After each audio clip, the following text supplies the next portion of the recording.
ലോക്സഭാ തെരഞ്ഞെടുപ്പ് സ്ഥാനാർത്ഥി നിർണയത്തിന് ഒരുങ്ങുകയാണ് CPM എന്നുള്ള വാർത്തയുണ്ട്. സ്ഥാനാർത്ഥികളെ നിശ്ചയിക്കാൻ അടുത്ത മാസം 11, 12 തീയതികളിൽ സംസ്ഥാന കമ്മിറ്റി ചേരും. BJP സ്ഥാനാർത്ഥികളെ പ്രഖ്യാപിക്കുന്നത് കണക്കിലെടുത്താണ് പ്രഖ്യാപന നീക്കം നടക്കുന്നത്. മുന്നണിയിലെ സീറ്റ് വിഭജന ചർച്ചയും വൈകാതെ നടക്കും. ശ്രീജിത്ത് വിവരങ്ങളുമായി. ശ്രീജിത്ത്, ഇപ്പോൾ കേന്ദ്ര കമ്മിറ്റി തിരുവനന്തപുരത്താണ് ചേരുന്നത്. എന്തൊക്കെ പ്രധാനപ്പെട്ട തീരുമാനങ്ങൾ തെരഞ്ഞെടുപ്പുമായി ബന്ധപ്പെട്ട് എടുത്തിരിക്കുന്നു?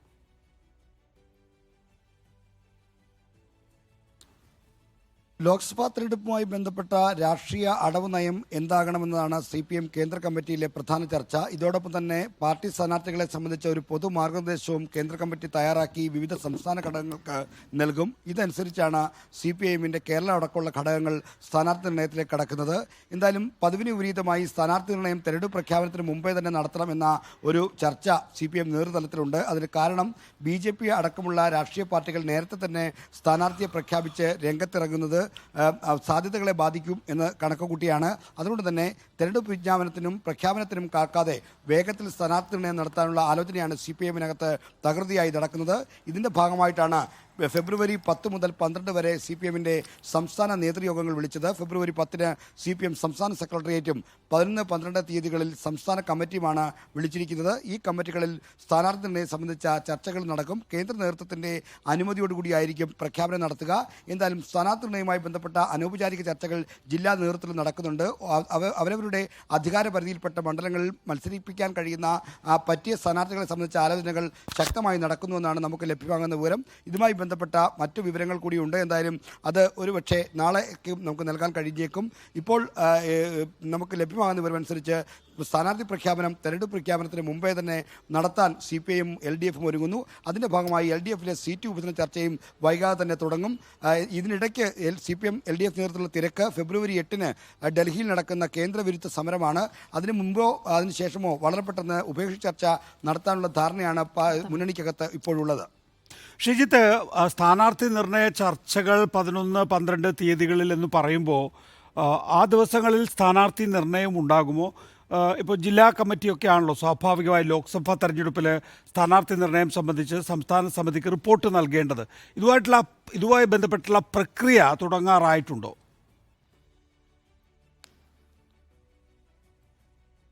CPMന്റെ സംഘടനാ രീതി അനുസരിച്ച് ജില്ലകളിൽ നിന്നുള്ള അഭിപ്രായങ്ങൾ ആദ്യം ശേഖരിക്കും. അതിനുശേഷം CPM സെക്രട്ടേറിയറ്റ് ഇതുമായി ബന്ധപ്പെട്ട ഒരു നിർദ്ദേശം തയ്യാറാക്കും. സ്ഥാനാർത്ഥി പട്ടിക സംബന്ധിച്ചൊരു നിർദ്ദേശം തയ്യാറാക്കും. അത് സംസ്ഥാന കമ്മിറ്റിയിൽ ചർച്ച ചെയ്യും. പിന്നീട് ബന്ധപ്പെട്ട ലോക്സഭാ മണ്ഡലം വീണ്ടും സംസ്ഥാന തലത്തിലേക്ക് വരികയും പിന്നീട് കേന്ദ്ര നേതൃത്വത്തിൻ്റെ അംഗീകാരത്തോടെ ഔദ്യോഗിക പ്രഖ്യാപനം നടത്തുകയുമാണ് CPMന്റെ സ്ഥാനാർത്ഥി നിർണയത്തിലെ സംഘടനാ രീതി. അത് പാലിച്ചുകൊണ്ടായിരിക്കും ഇത്തവണയും സ്ഥാനാർത്ഥി പ്രഖ്യാപനം നടത്തുക. ആദ്യം സംസ്ഥാന തലത്തിൽ ആലോചിച്ച് ജില്ലകളിലുള്ള അഭിപ്രായം ആരാഞ്ഞ ശേഷം സംസ്ഥാന തലത്തിൽ ആലോചിച്ച ശേഷമായിരിക്കും പിന്നീട് ഈ മണ്ഡലം കമ്മിറ്റികളും മറ്റും ചർച്ച ചെയ്യുന്നത്. മണ്ഡലം കമ്മിറ്റികളിലെ എതിർപ്പ് വന്ന് പല സ്ഥാനാർത്ഥികളെയും മാറ്റിയ സാഹചര്യമുണ്ട്, മാറ്റാതിരുന്ന സാഹചര്യമുണ്ട്. 2011 നിയമസഭാ തെരഞ്ഞെടുപ്പിൽ തളിപ്പറമ്പ് മണ്ഡലത്തിൽ ജെയിംസ് മാത്യുവിനെ സ്ഥാനാർത്ഥിയായി നിശ്ചയിച്ചപ്പോൾ അവിടുത്തെ മണ്ഡലം കമ്മിറ്റി ഒന്നാകെ എന്തുകൊണ്ടാണ് പെട്ടെന്ന് CKP പത്മനാഭനെ മാറ്റുന്നത് എന്ന് കാരണം ആവശ്യപ്പെട്ടുകൊണ്ട് ഈ സ്ഥാനാർത്ഥി നിർണയത്തെ എതിർത്തിരുന്നു. അപ്പോൾ അത്തരം ചരിത്രങ്ങളുണ്ട്. എന്നാൽ CKPയെ മാറ്റിയ തീരുമാനത്തിൽ നിന്ന് പിന്നോട്ട് പോകാൻ നേതൃത്വം അന്ന് തയ്യാറായിരുന്നില്ല. അത്തരത്തിൽ ജനാധിപത്യപരമായ ചർച്ചകൾ കമ്മിറ്റികൾ നടക്കും. ചിലപ്പോൾ അത് അംഗീകരിക്കപ്പെടും, ചിലപ്പോൾ അത് നിരാകരിക്കപ്പെടും എന്നതാണ് സ്ഥിതി. എന്തായാലും നടപടിക്രമങ്ങൾക്ക് ഈ സ്റ്റേറ്റ് കമ്മിറ്റിയോട് തുടക്കം കുറിക്കുമെന്നാണ് CPM സംസ്ഥാന നേതൃത്വം വ്യക്തമാക്കുന്നത്. മറ്റൊന്ന്, CPMന് ഇത്തവണ 15 സീറ്റുകളിലാണ് മത്സരിക്കാൻ അവസരമുണ്ടാവുക. ഒരു സീറ്റ് കേരള കോൺഗ്രസ് മാണി ഗ്രൂപ്പിന് പോകുന്നതുകൊണ്ട് ഈ 4-1 എന്ന ഒരു ആ നിലയിൽ തന്നെ ആയിരിക്കുമല്ലോ സീറ്റ് വിഭജനം. അക്കാര്യത്തിൽ ഇനിയൊരു സീറ്റ് വിഭജന ചർച്ച എന്ന് പറയുമ്പോൾ വളരെ സാങ്കേതികം മാത്രമായിരിക്കണം.